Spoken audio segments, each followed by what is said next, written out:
سبحانك لا علم لنا إلا ما علمتنا إنك أنت العليم الحكيم قال رب اشرح لي صدري ويسر لي أمري واحلل عقدة من لساني يفقه قولي ربنا افتح بيننا وبين قومنا بالحق وأنت خير الفاتحين صدق الله العلي العظيم أما بعد.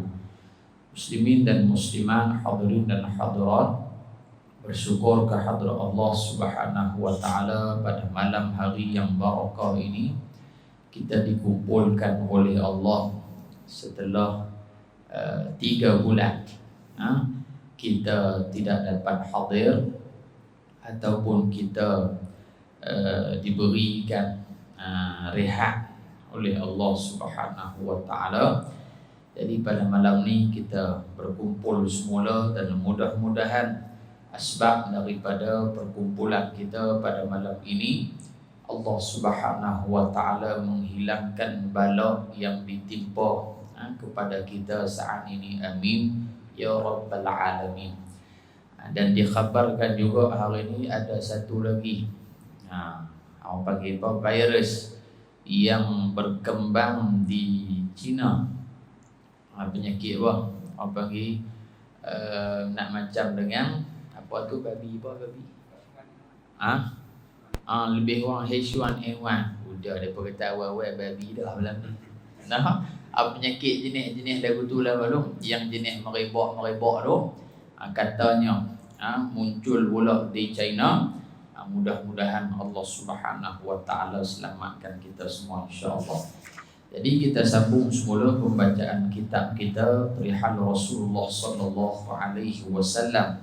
Sambung pada bahagian yang terakhir muka surat 249. You know? 249. Yang pertama hadis. Bismillahirrahmanirrahim. Qala al-muallif rahimahullahu ta'ala wa nafa'ana bi'ulumihi fid dharain amin ya rabbal alamin. Berkata pengarang rahimahullahu ta'ala, Rasulullah sallallahu alaihi wasallam adalah daripada keturunan yang termulia dan terpilih.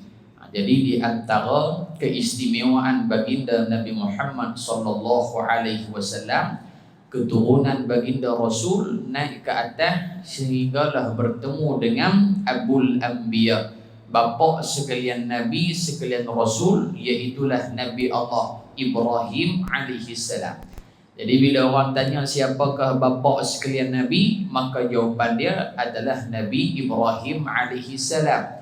Orang tanya pula bapa manusia, Abul Bashar, bapa sekalian manusia, iaitulah Nabi Allah Adam alaihi salatu wassalam. Jadi Nabi Muhammad sallallahu alaihi wasallam daripada keturunan yang mulia. Akan tetapi walaupun daripada keturunan yang mulia, baginda sallallahu alaihi wasallam tidaklah sombong. Nabi tak tinggi diri, Nabi tak belaga, Nabi tak walaupun keturunan baginda sallallahu alaihi wasallam adalah keturunan yang mulia. Sebab itu kata Al-Imam Al-Ghazali rahimahullahu ta'ala dalam kitab beliau Minhajul Abidin, kata Al-Imam Al-Ghazali rahmatullahi alaih, di antara sebab seseorang manusia itu menjadi sombong ada beberapa perkara. Jadi punca seseorang manusia tu jadi sombong, dia jadi bangga diri, dia jadi bongkok diri, dia merasa dia lebih daripada orang. Yang pertama kata Al-Imam Al-Ghazali rahmatullahi alaih, yang pertama disebabkan keturunan dia. Dia berasa kemah dah, aku keturunan raja, aku keturunan panglima, aku keturunan tok guru, aku keturunan syekh, aku keturunan sekian-sekian. Maka disebabkan keturunan yang mulia, dia jadikan tiket untuk dia menghina orang lain. Na'udzubillah. Yang kedua, sebab seseorang manusia itu sombong adalah disebabkan rupa parah dia.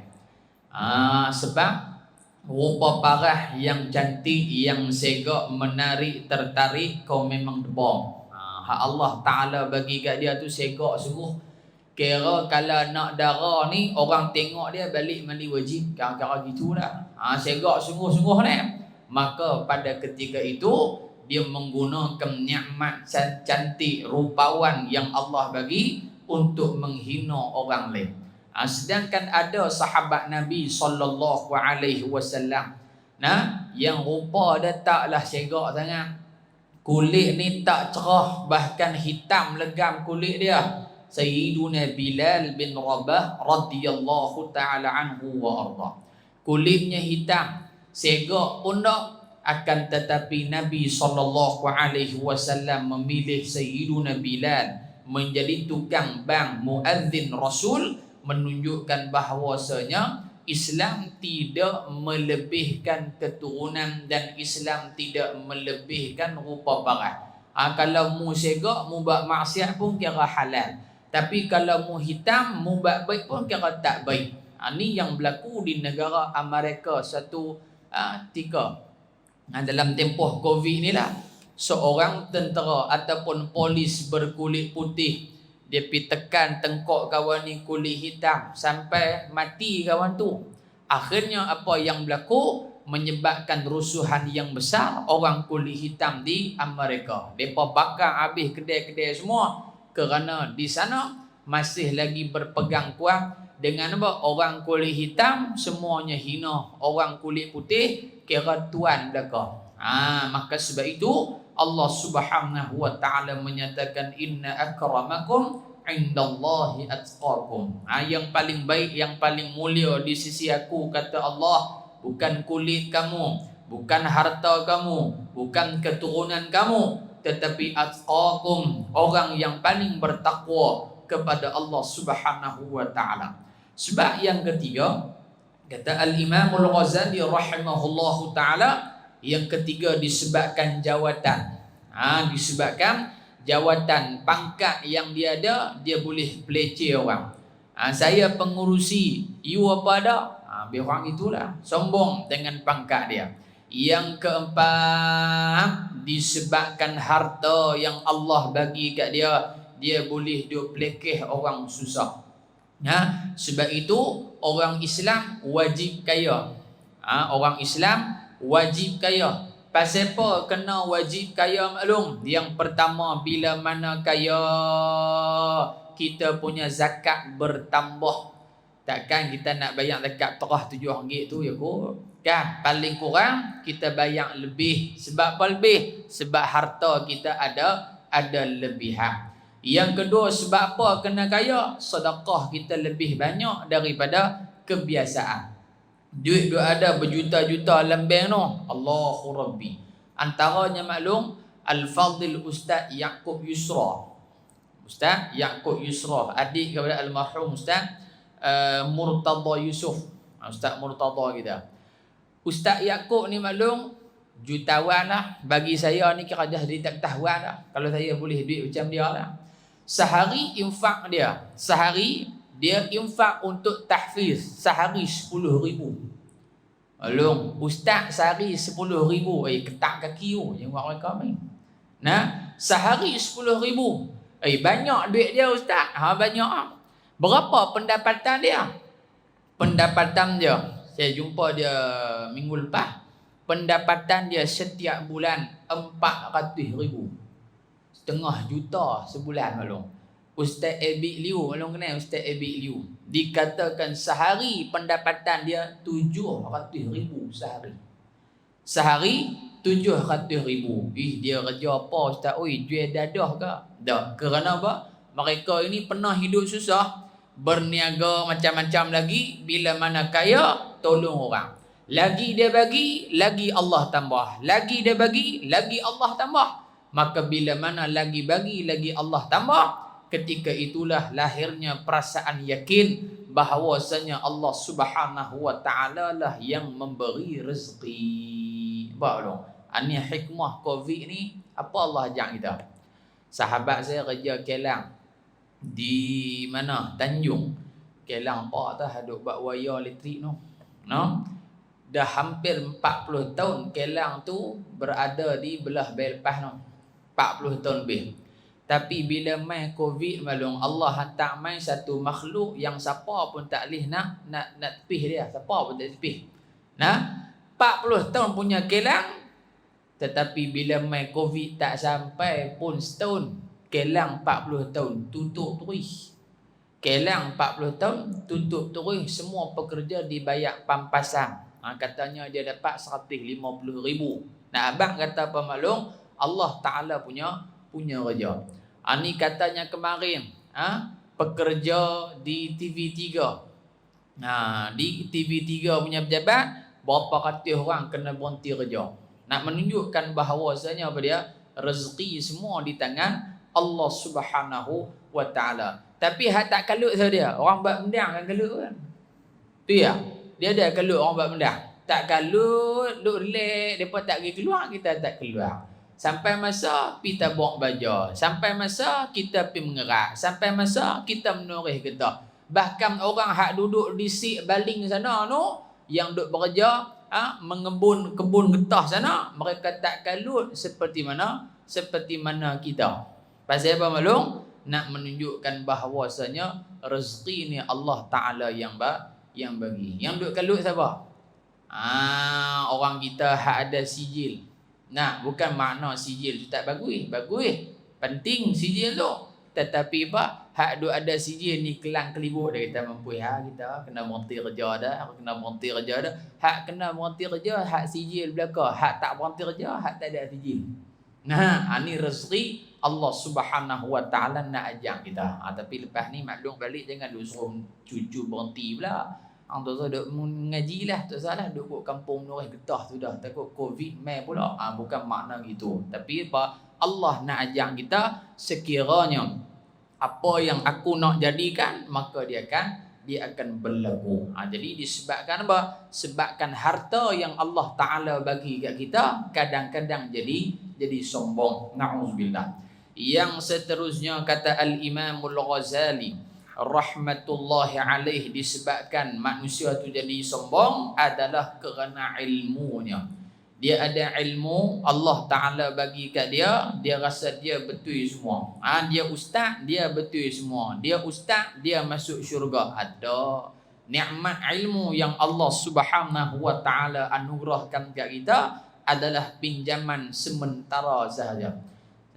Kullu man 'alaiha fan wa yabqa wajhu rabbika dzul jalali wal ikram. Semua makhluk Allah Ta'ala fan akan binasa. Orang alim akan mati. Musim Covid saja dekat 100 orang ulama meninggal dunia. Yang tinggal ulak lan semua lagu hak cakap ni saja. Nampak tak? Maka itu hikmah bala yang Allah bagi kat kita supaya kita fikir. Itu di antara sebab-sebab manusia menjadi sombong, kata Al-Imamul Ghazali rahmatullahi alaih. Baginda sallallahu alaihi wasallam dikenal sebagai khairun min khiyarin, yang terbaik daripada kalangan yang terbaik, dan layak dipanggil Al-Mukhtar atau Al-Mustafa.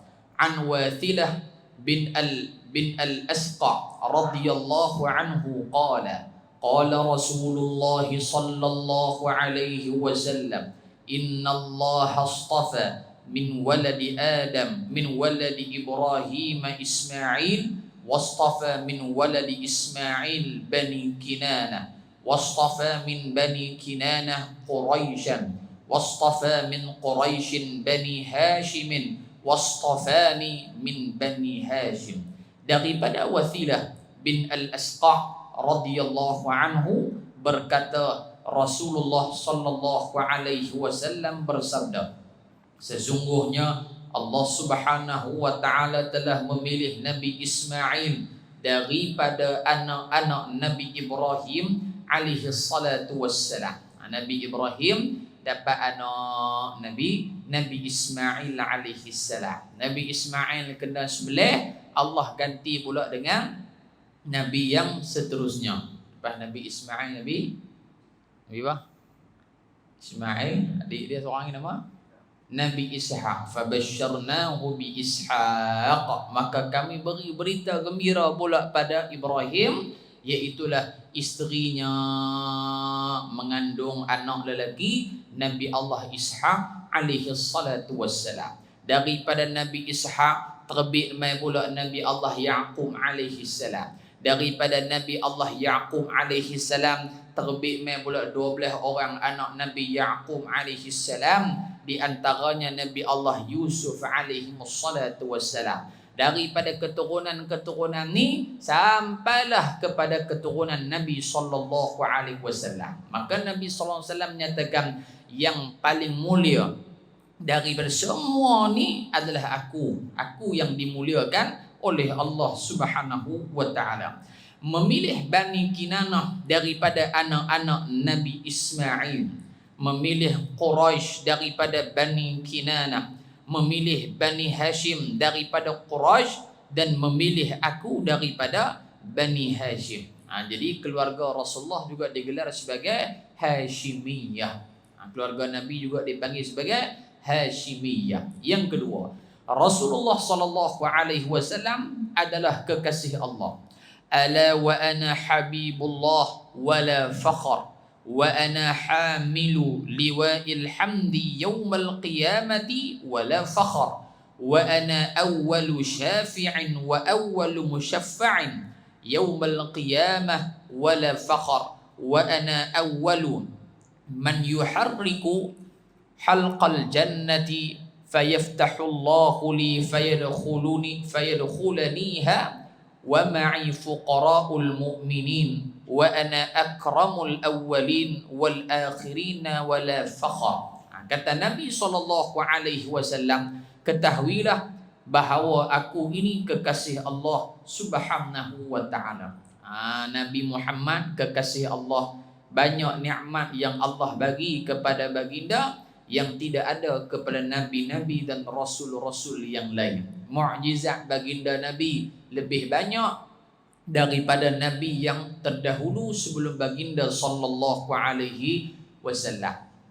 Nabi Allah Musa alaihi salam, air keluar kot batu, fanfajarat min husnata asyrata aina qad alima kullu unasim mashrabahum kulu washrabu min rizqillah wala ta'thaw fil ardi mufsidin.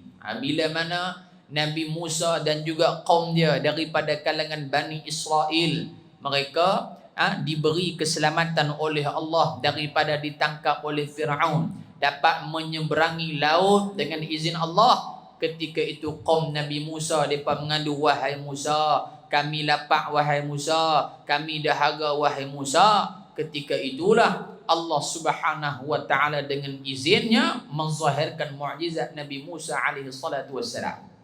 Nabi Musa katok batu, fanfajarat min husnata asyrata aina, maka terpancarlah 12 mata air daripada batu yang diretuk, yang dipukul oleh Nabi Musa.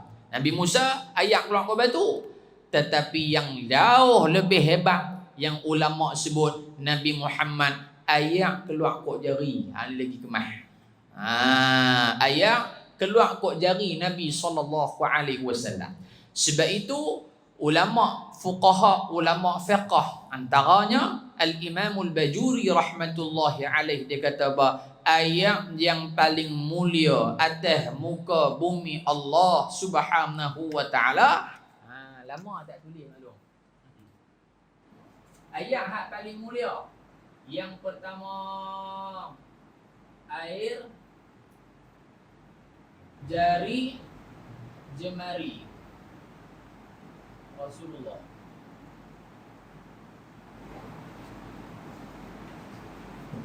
Ni ayat hang nombor 1 balik. Dia kata rumah saya ada penapis ayat 40,000 harga. Tak ada lawan ayat Nabi.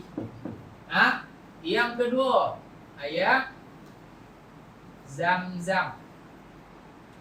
Bukan Aladin Zam-Zam ala Kazam.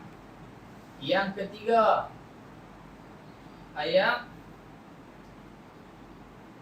Sungai Nil di Mesir.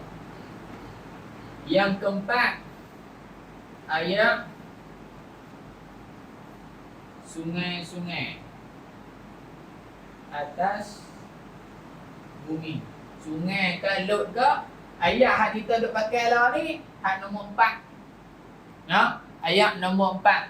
Jadi dia ayat yang paling mulia Kata Al-Imamul Bajuri adalah ayat yang keluar daripada jari jemari, yang keluar dari jari Nabi SAW. Itu yang paling mulia sekali. Yang kedua, ayat Zam-Zam. Siapa minum ayat Zam-Zam, maka dia niat ketika mana dia nak minum tu, niat Allah Ta'ala sembuhkan penyakit dia, insya-Allah disembuhkan oleh Allah Ta'ala. Yang tiga, ayat Sungai Nil di Mesir noh. Sungai Nil di Mesir.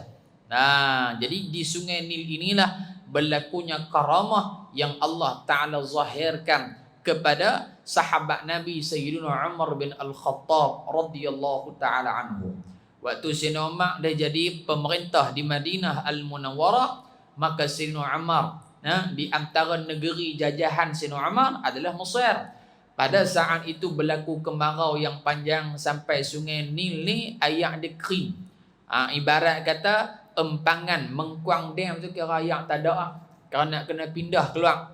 Maka pemerintah di Mesir hantar surat kepada Sayyidina Umar Al-Khattab. Wahai Umar, kami nak buat macam mana ni? Berlaku krisis air. Di mana? Di Mesir, air Sungai Nil tak ada. Maka Sayyidina Umar Al-Khattab dia tulis satu surat. Surat ni adalah ditujukan kepada Sungai Nil khusus. Dia pun tulis Bismillahirrahmanirrahim. Mafhum dia mudah kita faham. Wahai Sungai Nil, sekiranya kamu mengalir dengan kudratmu sendiri, maka tidak perlu kamu mengalir lagi. Kalau hang bergerak sendiri hang, maka hang biar kering terus, tak payah duk main air dah. Tetapi sekiranya kamu mengalir, air kamu ni meningkat disebabkan kuasa Allah Subhanahu wa taala, maka mengalirlah kamu. Sayyidina Umar tulis, hantar melalui dia punya postman dia, kembali semula ke Mesir. Maka apa yang Sayyidina Umar suruh pemerintah waktu tu buat apa? Baca surat ni dan hang pi baling tauk dalam sungai ni. Izin Allah Ta'ala, bila mana baling saja surat tersebut dalam Sungai Nil, ketika itulah air sungai ni mula naik mendadak sehingga nak berlaku banjir di Mesir pada ketika tu. Agak-agak malum ada orang hebat lagu Sayyidina Umar.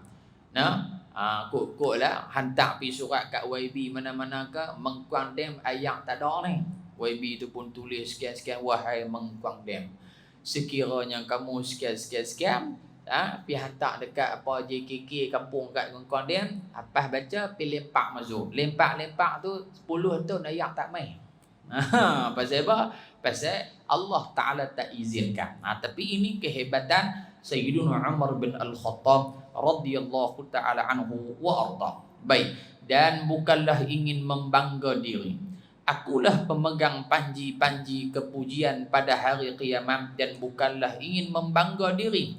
Akulah yang mula-mula memberi syafaat. Antara syafaat Nabi pada dia maklum, orang yang masuk dalam neraka dikeluarkan masuk ke dalam syurga. Ni disebut oleh Al-Imam Qadhi bin Iyad rahmatullahi alaih.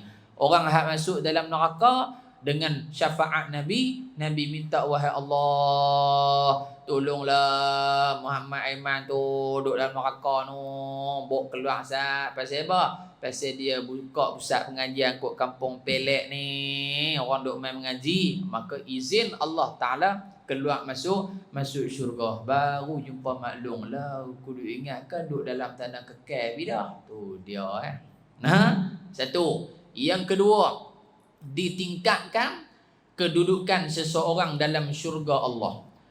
Syurga ada 7 tingkat. Tingkat macam mana? Macam kondominium, bukan dia maklum. Setiap tingkat itu berbeza-beza nilai nikmat dia. Nabi Muhammad duduk atas kali Jannatul Firdaus, syurga Al-Firdaus. Okey, dan semua para nabi duduk dalam syurga Al-Firdaus. Baik. Jikalau misalan saya duduk hak paling bawah kali lah, syurga hak bawah kali no. Hak 1 bintang ya. Nabi pun minta ke Allah, wahai Allah, kesian kat Muhammad Aiman tu, dok kau cetong lah tu, kesian kat dia, disebabkan dia buat balik ilmu apa semua. Kau tingkatkan sikit lah, tak upgrade sikit dia punya syurga, naik lah duk syurga hak nombor 3 contoh. Itu juga antara syafaat Nabi SAW. Yang ketiga, Syafaat apa? Iaitulah minum air telaga Kautsar. Minum air telaga Kautsar. Kalau maklum dengar hari ni Kedah FM, kuliah saya Kedah FM hari ni, besok 1, 2 dan 4 hari bulan. 1, 2 dan 4 hari bulan cerita tentang telaga Kautsar. Baik. Jadi orang tanya telaga Al-Kautsar ni sebelum titian sirat ataupun selepas titian sirat? Sebelum ataupun selepas. Bagaimana keadaan titian sirat? Ada yang mengatakan titian sirat ni kita ulang balik ni kan lupa dah 3 bulan dah. Itu macam tu. Okey. Naik ni 5,000 tahun. Hak jalan betul 5,000 tahun. Hak turun 5,000 tahun. Okey. Sebahagian pandangan. Tak apalah, naik butu ke, terus ke apa ke, hak penting ada titian sirat. Kita butu ya, nak. Baik. Jadi bawah titian sirat neraka. Siapa jatuh confirm neraka. Confirm dah. Okey. Ada yang berjalan seperti mana kilat. Syup sampai terus. Ada yang macam kuda. Ada yang macam unta. Ada yang jalan seperti mana merangkak lambat. Ada yang jalan jalan-jalan jatuh. Jalan-jalan jatuh. Ada yang jalan dalam keadaan muka dia terbakar. Pasal apa? Panas neraka di bawah. Okey. Maka orang yang berjalan jatuh memang jatuh, tak kira. Jatuh akan jatuh ke bawah terus. Soalan dia, telaga Al-Kautsar di sini ke di sini? Sebelum naik ataupun selepas turun? Okey, maka dua pandangan. Pandangan pertama kata sebelum naik tu minum dah telaga Al-Kautsar tu. Kelebihan minum telaga Al-Kautsar tak ada harga selama-lamanya. Sedia maklum dah. Pandangan kedua kata lepas naik tu turun minum air telaga Kautsar. Sebab apa? Orang yang diberi minum telaga Kautsar, orang yang masuk syurga, yang layak ke syurga. Maka pandangan kedua kata selepas. Okey. Yang mana betul Ustaz? Dua-dua betul. Tapi yang mana pandangan paling kuat? Sekiranya mengatakan pandangan pertama sebelum naik titian sirat, dia minum telaga Kautsar. Misalan dia minum, lepas tu dia naik gergum jatuh. Contoh, bila mana jatuh dalam neraka, apa azab neraka? Azab neraka antaranya hal ataka hadithul ghashiyah wujuhun yawma idzin khashi'ah 'amilatun nasibah tasla naran hamiyah tusqa min 'ainin aniyah laisa lahum ta'amun illa min dhari' la yusmin wa la yughni min ju'. Lagi makan, lagi dahaga. Lagi makan, lagi lapar. Ni keadaan neraka. Faham belum? Baik. Dia minum air telaga Kautsar, hilanglah dia punya dahaga dia. Hilang dahaga selama-lamanya. Jadi bila mana hilang dahaga selama-lamanya, bagaimana pula dia duduk dalam neraka, dia tak rasa dahaga. Sedangkan dalam Quran kata duduk dalam neraka lagi dahaga, lagi dahaga. Maka ulama mengatakan pandangan kedua tidak kuat. Pandangan yang kedua adalah yang kuat. Hak pertama tak kuat, bukan tak betul. Betul ada dalil dia. Tapi pandangan yang kedua lebih kuat. Sebab apa? Maka mereka ini bebas daripada neraka. Okey, bebas dari neraka. Dalam hadis yang saya sebut dalam radio tadi dia, Nabi SAW menyatakan ana antaziru ala haudi man yaridu alayya. Pada hari akhirat aku tunggu umat aku di telaga aku. Lepas tu fayukhadhu binasin min duni, maka tiba-tiba aku duk tengok depa nak main ayat telaga Kautsar ni, aku tengok mereka ini dihalang oleh para malaikat Allah Subhanahu wa taala. Bila mana minum telaga Kautsar pun tak boleh, awal-awal nikmat sekali sebelum syurga tak boleh minum, bagaimana dia nak mendapat yang lebih besar daripada telaga Al-Kautsar? Faham tak belum? Jadi pandangan yang kedua mengatakan telaga Al-Kautsar selepas daripada titian sirat. Apa pun serah ke Allah Taala. Lagi balik duk fikir. Sebelum ke selepas? Ke duk atas titian sirat. Duk fikir gitu pakai tak ada kerja. Tapi kita ikut yang kuat, ulama kita selepas pada turun titi yang serah. Jadi begitulah hal keadaan dia. Ada yang kata naik 5,000 tahun, mendatar 5,000, turun 5,000 tahun. Wallahu a'lam berdasarkan rezeki masing-masing. Itu syafaat Nabi SAW. Dan yang mula-mula diterima syafaatnya pada hari kiamat dan bukanlah ingin membangga. Umat Nabi Muhammad, umat hak tama sekali Allah nak bawa masuk dalam syurga. Nabi sebut dalam hadis, nahnul akhirun wa nahnul awwalun. Kita ni orang haklah generasi yang terakhir, umat yang terakhir. Tapi Nabi kata kita juga adalah nahnul awwalun. Kita yang terawal dimasukkan dalam syurga Allah Subhanahu wa taala. Akulah yang mula-mula menggerakkan kunci syurga. Maknanya orang hak pertama masuk dalam syurga Nabi SAW, kemudian nabi-nabi yang lain, lepas tu barulah umat manusia keseluruhannya. Lalu Allah membukanya kepadaku, maka masuklah aku ke dalamnya dan bersamaku orang mukmin yang fakir. Nabi kata hak ramai masuk syurga orang fakir miskin. Awak ustaz, orang fakir antara sebab ulama kata orang fakir ini mereka tak fikir banyak soal harta. Bukan semualah tapi kebanyakannya lagu tu. Bila harta dia banyak, dia fikir harta pula. Sebab itu kata Sayyiduna Ali bin Abi Talib, perbezaan antara ilmu dan harta, antaranya harta kita duk kena jaga dia, ilmu dia hak jaga kita. Faham tak? Harta kita nak kena jaga dia, ilmu dia jaga kita. Bila mai Covid, bila mai musim Covid, sembahyang tu tak rapat. Dia kata sembahyang tak rapat ni tak sah ni, dia kata bid'ah, Nabi tak ajar. Ni bodoh cakap. Pasal apa? Ilmu tak ada. Sebab itu serahkan kepada mufti yang mengeluarkan fatwa. Mufti kata tak boleh, tak boleh. Mufti kata mayang renggang. Hikmah juga Covid ni maklum, agak-agak sebelum pada Covid ni kita tahu dah as-salatu fi buyutikum.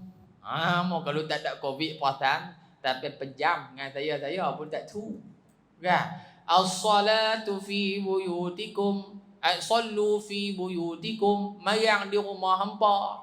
Mayang di rumah hampa. Kan? Waktu duk suruh mayang di rumah hampa, hak duk mayang di rumah selalunya ni dia kalau awak masjid tak buka, awak hak stadium boleh buka, awak dia duk awak dah buka, dia pun tak nampak. Bukan kampung pelek ni dah ni. Cerita tu belah Cape Town tu. Belah California, Amerika Syarikat tu. Dah. Awak lah depa tak buka surau. Rindu ni ketak-ketak tak dengar ni. Buka-buka hak tama juga. Dia nampak ramai pasal sah dia tu duduk jauh-jauh 1 meter. Rupanya ada gutu, rupanya nak pergi nampak ramai di surau masjid ni. Kita buat 1 meter. Esok kita tukar pergi jauh sikit 1,5 meter. Tahkah ramai lagi nampak. Ni lah yang dikatakan hikmah. Sebelum ni tak nak jadi imam tarawih di rumah. Tahun ni jadi imam tarawih. Tak apalah dia tak jadi imam, cucu dia jadi imam. Cucu kita Tok Wan kena jadi bila dia pegang. Ma'bud ta'bud ma'bud. Waktu tu baru tahu Tok Wan dia reti tak reti. Dah. Maka itu hikmah Allah Ta'ala buat tu elok dah maklum. Baik. Lalu maka masuklah aku ke dalamnya dan bersamaku orang mukmin yang fakir.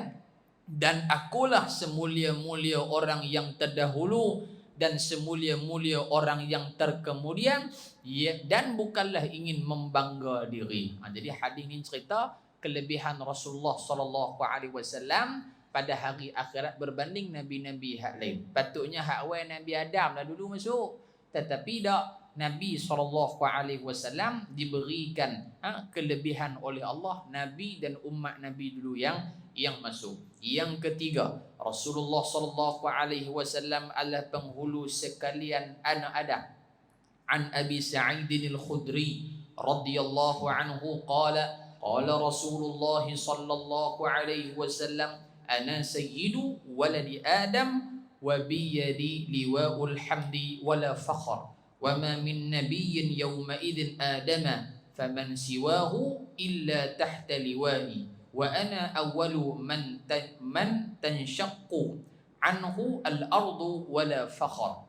Daripada Abu Sa'id Al-Khudri radhiyallahu anhu berkata, Rasulullah sallallahu alaihi wasallam bersabda, aku penghulu anak Adam, sayyidu ana sayyidu. Maklum tulis tepi itu, ini dalil menyebut sayyidina dituntut oleh Nabi sallallahu alaihi wasallam.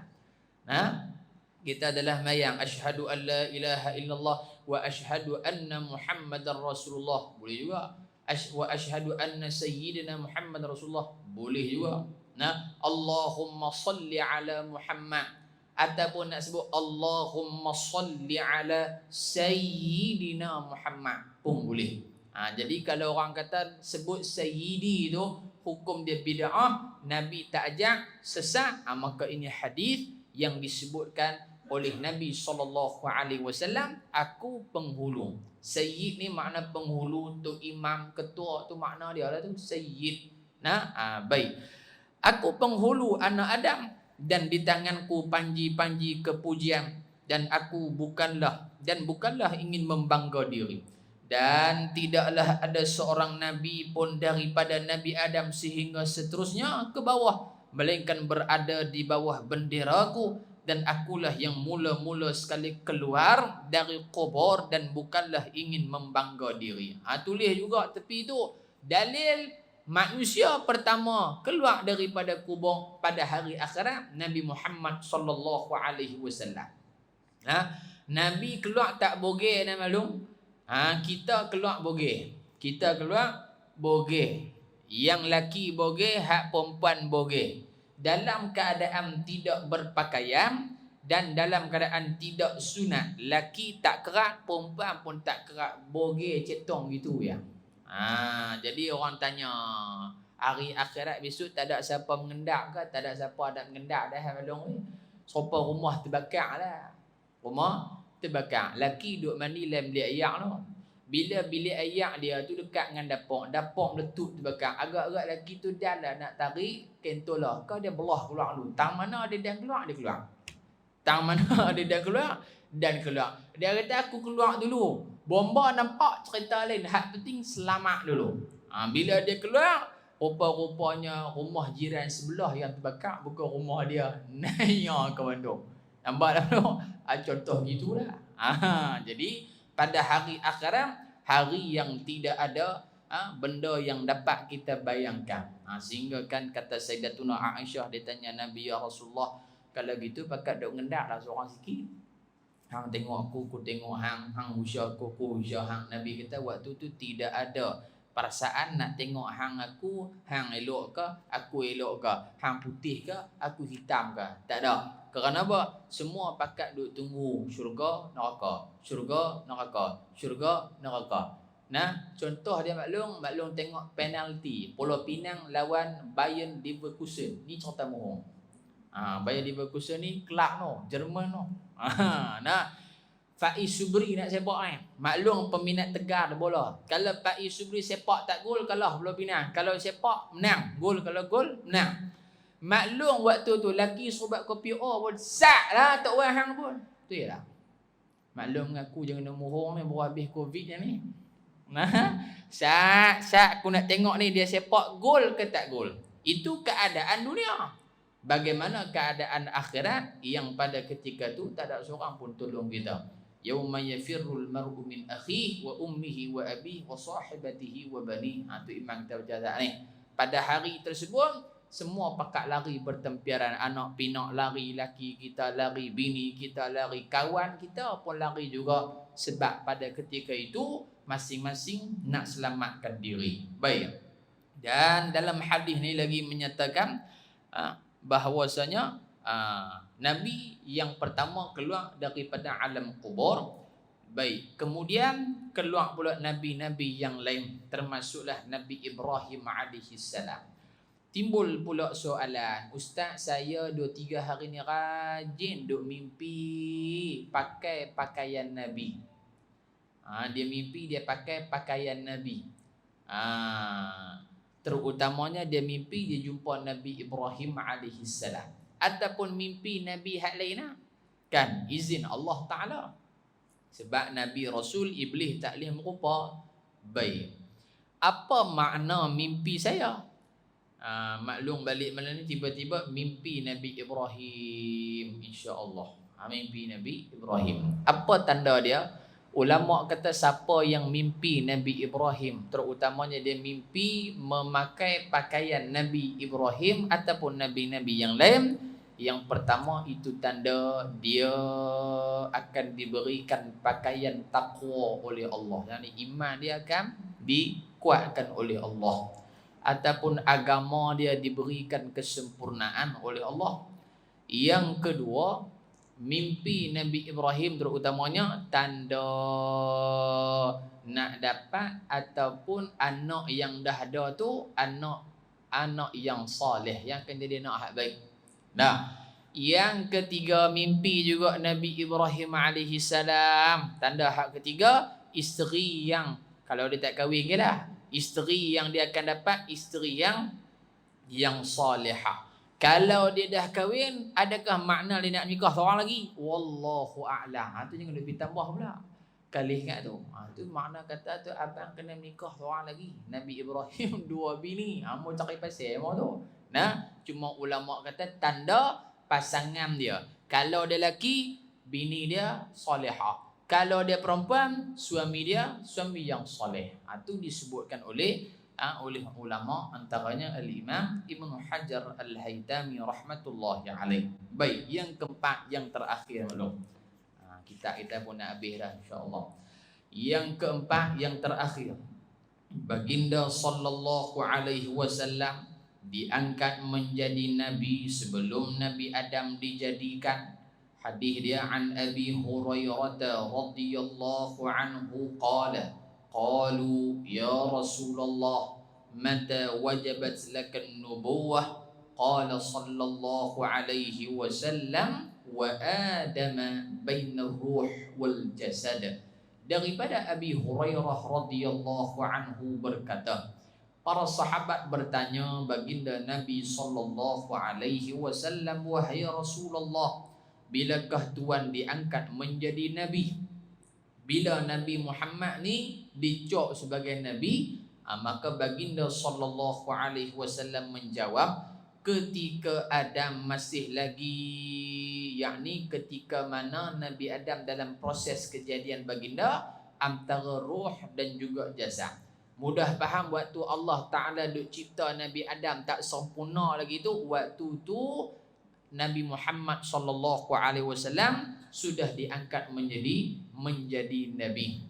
Bahkan ulama kata, kita duk dengar satu riwayat yang mengatakan waktu Allah Subhanahu wa taala mencipta roh, kan? Allah cipta roh. Bila cipta roh, ketika itu Allah Ta'ala tanya kepada roh manusia semualah, siapa Tuhan kamu? Ulama kata yang mula-mula sekali yang sahut seruan Allah, ataupun orang kampung pelek kata roh manusia pertama yang menyut, ya, gitulah, yang menyut seruan Allah Ta'ala Nabi kita Muhammad sallallahu alaihi wasallam. Nah, Allah tanya roh, wahai roh, siapa aku ni? Maka roh Nabi Muhammad hak mula-mula sekali jawab, kamu adalah Tuhan kami, kami adalah hamba kamu. Waktu tu pun Allah Subhanahu wa taala dah memberikan kelebihan kepada baginda Nabi sallallahu alaihi wasallam berbanding dengan nabi-nabi dan makhluk-makhluk yang lain. Yang kedua, bila mana Allah Ta'ala cipta dah Nabi Adam alaihi salatu wasalam, dah clear semua, masuk roh Nabi Adam clear semua dah, ketika itu dalam kitab Tabarrukus Sahabah bi atharin Nabi sallallahu alaihi wasallam karangan Al-Imam Tahir Al-Kurdi Al-Makki hafizah rahmatullahi alaih, dia kata pada waktu Nabi Adam Allah Ta'ala cipta clear, Nabi Adam tengok di pintu gerbang syurga, la ilaha illallah Muhammadur Rasulullah. Nah, tiada Tuhan yang disembah melainkan Allah dan Muhammad itu pesuruh Allah. Nabi Adam merasa heran. Sedangkan makhluk yang pertama, manusia pertama, aku yang Allah Ta'ala cipta, tapi pasal apa ada nama orang lain lebih awal daripada aku? Maka Nabi Adam alaihi salam tanya kepada Allah, wahai Allah, siapakah Muhammad ni? Maka Allah Subhanahu wa taala menyatakan, Muhammad kekasih aku dan dia adalah rasul akhir zaman selepas daripada kamu. Pada ketika itu Nabi Adam alaihi salatu wasallam berdoa kepada Allah dan bertawassul dengan nama Nabi kita Muhammad sallallahu alaihi wasallam. Maka riwayat itu ulama kata hukum bertawassul dengan nama Nabi Muhammad dan nama orang-orang saleh, hukum dia dibenarkan syarak. Faham kita belum? Contoh, sehari maklum balik lagi tengah malam mangkit sembahyang. Nah, Allahumma ighfir lana dhunubana wa liwalidina warhamhuma kama rabbawna shighara. Habis semua, ya Allah ya Tuhanku, aku minta hajat kepadamu ya Allah, bertawassul. Bertawassul ni dengan keberkatan. Sudah faham itulah. Dengan keberkatan junjungan Nabi Muhammad sallallahu alaihi wasallam, kau makbulkan doa aku. Boleh. Ya Allah ya Tuhanku, dengan keberkatan ibu dan ayahku, engkau permudahkan urusanku. Boleh juga. Ya Allah ya Tuhanku, dengan keberkatan aku bersedekah, berselawat, baca Quran, di majlis ilmu, engkau kurniakan kematian yang baik buatku. Boleh. Yang tak boleh pergi duduk di kubur. Hei bapak mangkitlah tolong kami. Kami nak mapuh kekeng dah ni. Tu pun tak boleh maklum. Pasal apa? Seru pada mayat.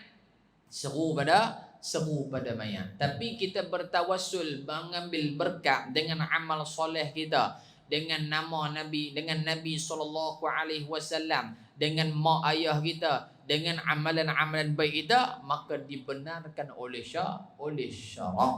Ada sahabat Nabi, dia selalu sakit kepala. Bila dia sakit kepala, dia pergi jumpa seorang sahabat. Wahai sahabat ni, aku ni rajin duk sakit kepala. Maka pada ketika itu, sahabat yang ditanya dia pun kata, hang sebut lagu ni, Muhammadur Rasulullah, Muhammadur Rasulullah, Muhammadur Rasulullah. Maka sahabat ni bila Muhammadur Rasulullah dia tiup, dia sapu di kepala. Muhammadur Rasulullah tiup, sapu di kepala. Izin Allah, lega sakit kepala lala tu juga. Dengan syarat yakinlah, ni betul ke ni, duk betul ke ni, lagi tambah sakit kepala. Betul ke ni, sopa Panadol lah. Kita makan Panadol tu yakin gila, hilang sakit kepala. Tidak belum? Hilang sakit kepala.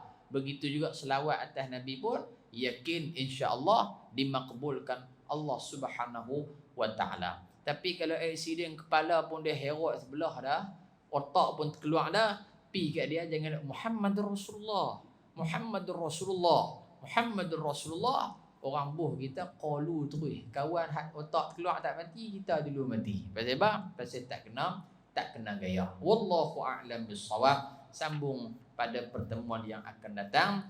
Poin yang kelima, insya-Allah pada bulan ni kita khatam kitab ni maklum. Kita akan khatam kitab ni dan kita akan sambung pada kitab yang baru insya-Allah.